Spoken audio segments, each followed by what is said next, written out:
এটা হচ্ছে গৌরী কাজল মাছ, যেটাকে তুলো শাটিংও বলে।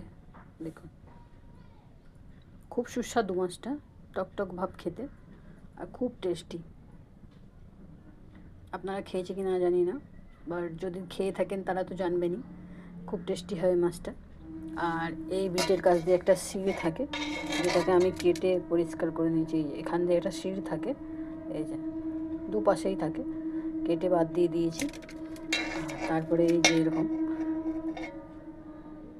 ডিমও হয়েছে মাছটাতে। মাছটা খুব টেস্টি হয় খেতে, অবশ্যই জানেন আপনারা। আর তার সঙ্গে এনেছে এই যে 500 গ্রাম ভোলা মাছ। দেখুন,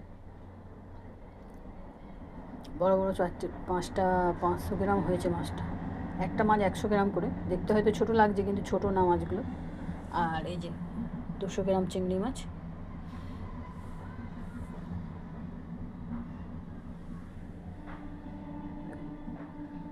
তো এই ভিডিওটা কেমন লাগলো আপনাদেরকে অবশ্যই কমেন্টে জানাবেন। লাইক, শেয়ার, সাবস্ক্রাইব করবেন, সাথে থাকবেন, পাশে থাকবেন বন্ধুরা। দেখুন বন্ধুরা, আমি মাছটাকে নুন হলুদ মাখিয়ে নিয়েছি, এবার ফ্রাই হবে। আর 10-15 মিনিট রেস্টেও রেখে দিয়েছি। তো ভাজার পর আপনাদেরকে দেখাবো। দেখুন।